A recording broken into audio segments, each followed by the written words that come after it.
there's an ocean of trivia surrounding the Atlantean King's solo debut. Welcome to WatchMojo.com, and today we're counting down our picks for the top 10 things you didn't know about the Aquaman movie. What are you doing? Wait. Should have a parachute! Redheads! You gotta love them! Before we begin, we publish new content every day, so be sure to subscribe to our channel and ring the bell to get notified about our latest videos. For this list, we're looking at the most interesting trivia and behind-the-scenes tidbits we know about DC's under-the-sea adventure. Atlantis has always had a king. Now I need something more. Number 10, inspired by the New 52. From his squeaky clean Super Friends portrayal to his gritty 90s reboot, there have been many interpretations of Aquaman over the years. The writers of his solo film will base their version of the hero on this thrilling New 52 incarnation. Trailers have suggested that story details like Aquaman's parentage and the vicious trench villains will be ripped straight from the pages of the comics. But since the writers are remixing elements like Mira's backstory, the movie won't be an exact retread of what fans have read before. Whether they borrow a little or a lot, the writers will be taking cues from a strong foundation. Number 9, Michael Beach played Black Manta, sorta. Who the hell are you? Aquaman would have featured two different actors who played the same villain, if it wasn't for the Warner Brothers network. While Yahya Abdul-Mateen II will play David Kane, also known as Black Manta, Michael Beach will portray his father, Jesse Kane. In the early 2000s, Beach was going to voice Black Manta in Justice League Unlimited, but when Warner Brothers started developing a live-action Aquaman show, they pulled the rights to the villain.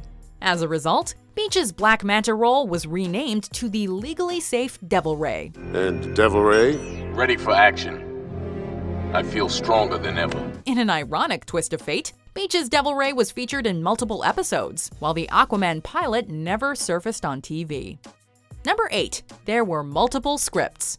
The DC Extended Universe has made some weird writing choices, but this movie's script writing process might have been stranger than the infamous peach tea line. Take a bucket of piss and call it Granny's peach tea. Warner Brothers chose two writers to work on separate Aquaman scripts: Will Beall of Gangster Squad fame and Kurt Johnstad, who worked on 300. This is Sparta! Then they hired David Leslie Johnson McGoldrick, who wrote for The Walking Dead, to try his hand too. The final script was a new draft by Beall, with Johnson McGoldrick providing rewrites. While this approach sounds unconventional, hopefully it led to a winning script. That was the worst pep talk ever. Number 7, the underwater filming process. Welcome home. While a large portion of the movie takes place underwater, the set was pretty dry during filming. James Wan opted to put the actors into harnesses for most scenes so they could move like they were swimming without getting wet. When water was added in post-production, the editor spent time focusing on small details like hair movement. Lead actor Jason Momoa reported that the combination of practical and CG effects will make watching underwater scenes, quote, feel like you're in space.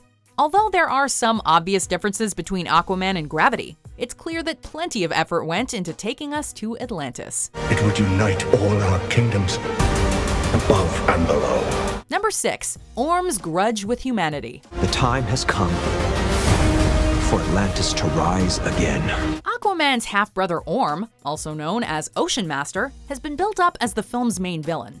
In the New 52 comics, he leads his followers in a war against humanity. Orm's actor, Patrick Wilson, has confirmed the villain wants to attack humans to stop them from polluting the sea. Given that his comic counterpart once tried to sink American cities, we can expect Wilson's Orm to go to crazy lengths for the oceans. Although his methods might be extreme, his motivations are the most relatable we've seen from a DC Extended Universe villain. Orm wants to make the world a better place, even if humanity must pay the price. Number 5, Wan and Wilson's fifth team-up.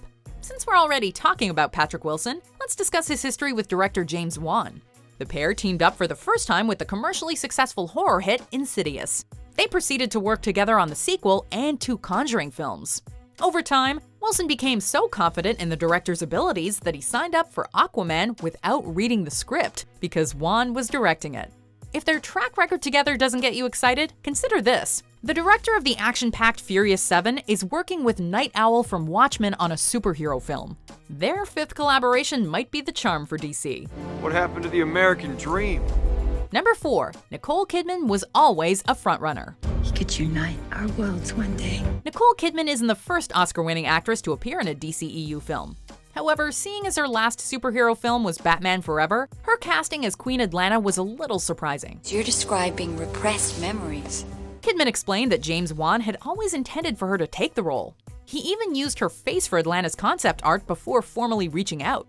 Luckily for Wan, Kidman was a fan of her fellow Australian's work and his pitch that she'd play a royal warrior. Although Kidman doesn't have a leading role, the fact that Atlanta is Aquaman's mother makes her crucial to the story. Number 3. Aquaman went by Ahab. Let Ahab beware Ahab. Beware thyself, my captain.